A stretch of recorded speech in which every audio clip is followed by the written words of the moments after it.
Are you dreading another summer of endless screen time and bored kids? What if I told you there's a way to transform your family summer into a season of growth, connection, and unforgettable memories? Well, today we're exploring how to make the most of summer both personally and as a family without turning into screen zombies.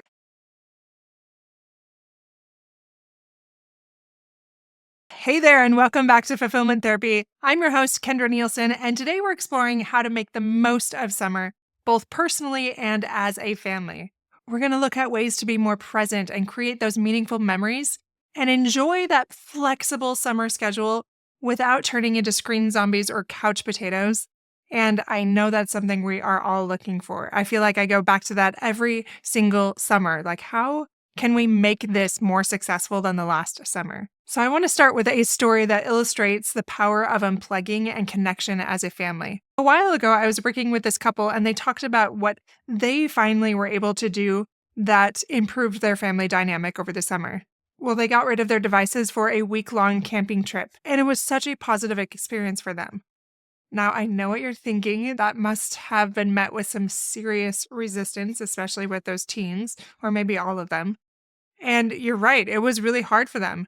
Those first couple days, especially, were rough. And the kids were constantly asking for their tablets or the phones, things that they were very used to at home. And even for the parents, it was difficult not to check their emails and go into that mode of just screen, screen, screen. But then something magical happened on the third day. And they told me all about this experience, and it was beautiful as they talked about it. The kids started building forts in the woods and telling stories around the campfire and spending hours doing things like stargazing and exploring, essentially. And by the end of the week, this family felt more connected and rejuvenated than they had in years. It was so different than what they had at home. And this is a powerful reminder of what can happen when we step away from our screens and instead turn to each other. Now, I know we can't always go camping, but there are other ways we can stay present. So, how do we do that?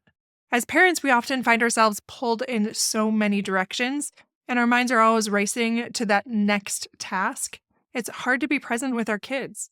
But this is so important for our well being and for creating those lasting summer memories. And I'm to that point with my kids that I recognize that those days are numbered. We don't have as many full family experiences as our kids are getting older. They're about to go off to college, as other kids are in high school. You just start to really realize that time is not endless. And if you have young kids, I know you're not to that stage yet, but it really is true that it goes quickly, like so quickly, but you don't see it in the moment. One super simple thing you can do is just practice breathing and centering yourself so that you can be more present. You can do this in the grocery store line, you can do it sitting in traffic, or even when your kids are driving you crazy, maybe especially then. And just take a deep breath for 4 counts, hold it for 4 seconds, and then exhale for 4. This is a simple grounding activity that helps you stay in that present moment and reduce your stress. Another very simple thing you can do is try savoring your food or your drink or whatever it is without checking emails or social media.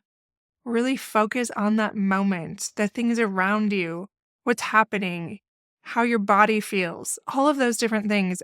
And those simple, tiny things can set a positive tone for the entire day. I like to do this and think about my intention for the week or the year, almost spiritually creating the day and the things that I really want to attract. Now, depending on your faith background, I often think about these things in prayer and I ask about these things at the beginning of the day, often throughout the day and the close of the day.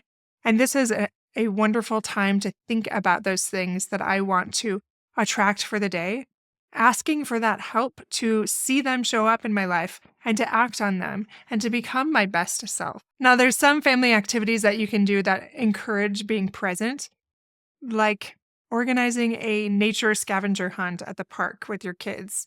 I know if you have different ages like I do, some of them are going to really fight that, some of them are not.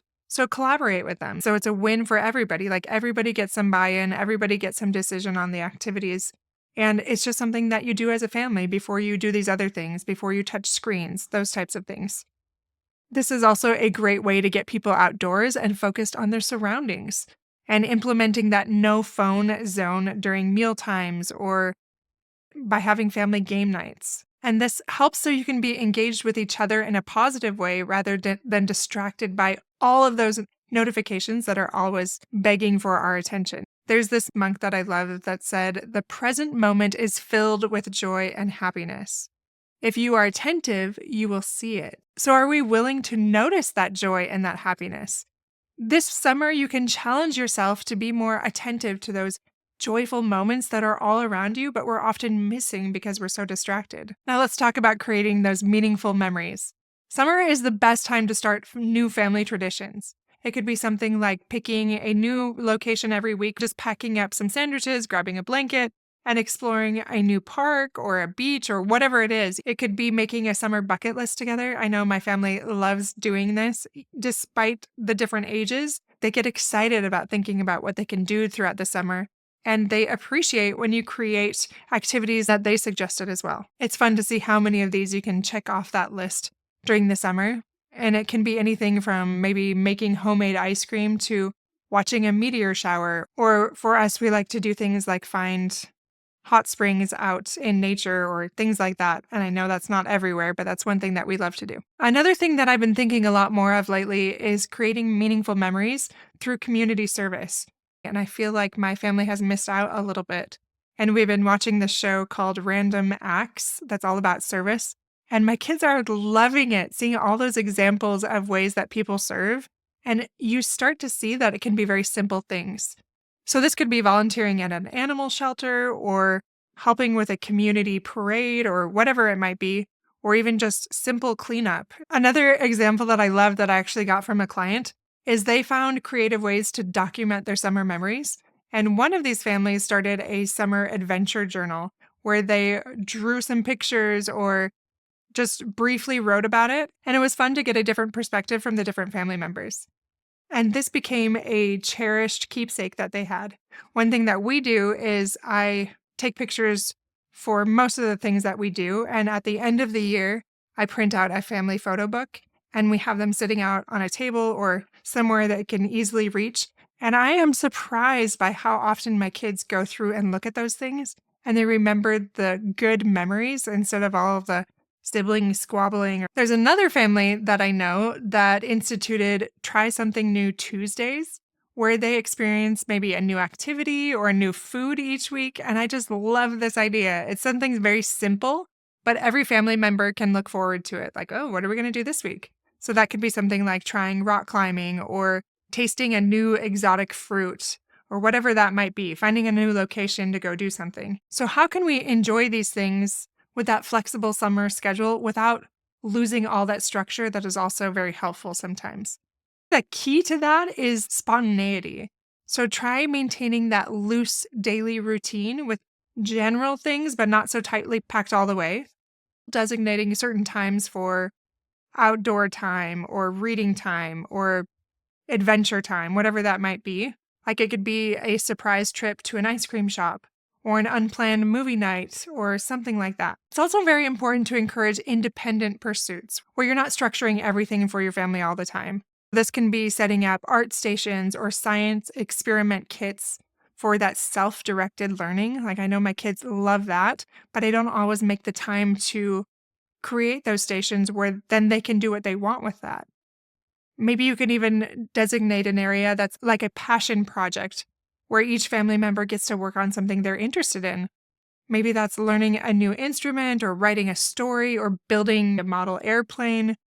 Really, the opportunities are endless, but it does require some planning and thoughtfulness on our part. Nora Roberts once said, "The key to juggling is to know that some of the balls you have in the air are made of plastic and some are made of glass." And what that means is that as parents, we're constantly juggling, but remember that not everything is equally fragile. So it's okay to let some of those balls drop in favor of quality family time or self-care. Now, I want to talk about something that there's a lot of mixed feelings about, and that's screen time. So in our digital age, we know that screens are not going away, even though sometimes we want them to. And it's all too easy to become screen zombies. And I am not just talking about your kids because you know, first and foremost, that you are guilty of that as well, becoming a screen zombie or a couch potato. But there's ways to avoid this.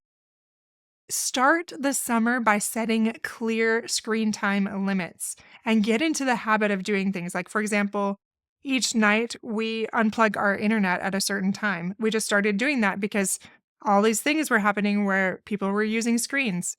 And then what I want to start doing more and more, but I forget to, is also putting away any of the other devices into our bedroom so that we get in the habit of not just going to screens right away in the morning, but instead doing those other things that matter most. It's not all about control or anything like that, but it's just getting into better habits that help us feel more fulfilled and remind us to get out and to interact and to do things that encourage creativity and help us become our best selves. Remember, if you are removing those screens, it's important to create alternative options. You can't just take them away and say, figure it out. It's important to give them other options, like I talked about with those stations.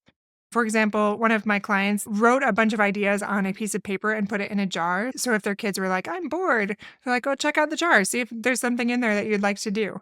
It was something called a boredom buster. And they filled up that jar with ideas, and not just the parents, but the kids did that as well. Some examples for that could be like chalk art or playing outside with water or obstacle courses or whatever that might be, a picnic. There's one family that I worked with that implemented something called a tech token system, where the kids earn tokens for completing summer learning activities or different things like that, and they can redeem that for screen time later. Then it turns screen time into a privilege rather than that default activity. Anne Lamott said this: almost everything will work again if you unplug it for a few minutes, including you.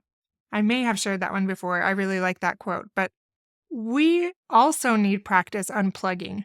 So don't be afraid to unplug both your devices and yourself. It's important to be able to find ways to relax that don't involve a screen. And lastly, let's talk about nurturing those family connections during the summer months. It's important to stay connected and not just simply be off screens, but actually engaging in a positive way. I think I've shared this one before, but it's a variation of one that I've done, but it's something called Rose, Bud, and Thorn. And you can do this at dinner time where you share the rose or the good thing of the day, and the bud is something they're looking forward to, and then the thorn is a challenging part of their day. And this is just a very simple way you can tune into each other's lives at the close of the day and interact a little bit more rather than just go, go, go, or everybody's off doing their own thing, especially if you have slightly older kids. Another thing you can do that we really enjoy doing in our family is planning one-on-one time with our kids, or those mommy-daughter date nights, or those mommy-son date nights, or vice versa, you know what I mean? And just have a rotation, and my kids look forward to that. That's one of their favorite things to do during the summer because we have more flexibility for that. And they really enjoy it, especially if you give them opportunities to plan some of those activities, and they don't have to be elaborate or involve money. So let's wrap up some of those things that we talked about really quickly. Prioritize presence through mindfulness and device-free activities, and create more meaningful memories with new traditions where you can share those experiences. Balance that structure as well as that spontaneity in your summer schedule while you have the flexibility. Limit that screen time, but also provide alternative activities that are more fulfilling. My friends, we are not looking for perfection here. We are just looking to make this summer better than the last, with a few different ideas that can transform your summer. So I encourage you to use one of these examples, maybe two of them, to change your summer for both you and your family member, and just soak up that sun and make the most of this opportunity you have, because you don't know how many summers you have left together. So live life fully, because tomorrow is never guaranteed, and I know that firsthand. Enjoy your summer and hopefully the greater flexibility that you have with your family, and I'll be here every Monday and Thursday with new episodes. You can find all the ways to reach us in the show notes, on Instagram, on Facebook, in our blog posts, and we have 2 new ones each week, as well as 2 new podcast episodes each week. So check us out there, and we will see you back here in just a few days.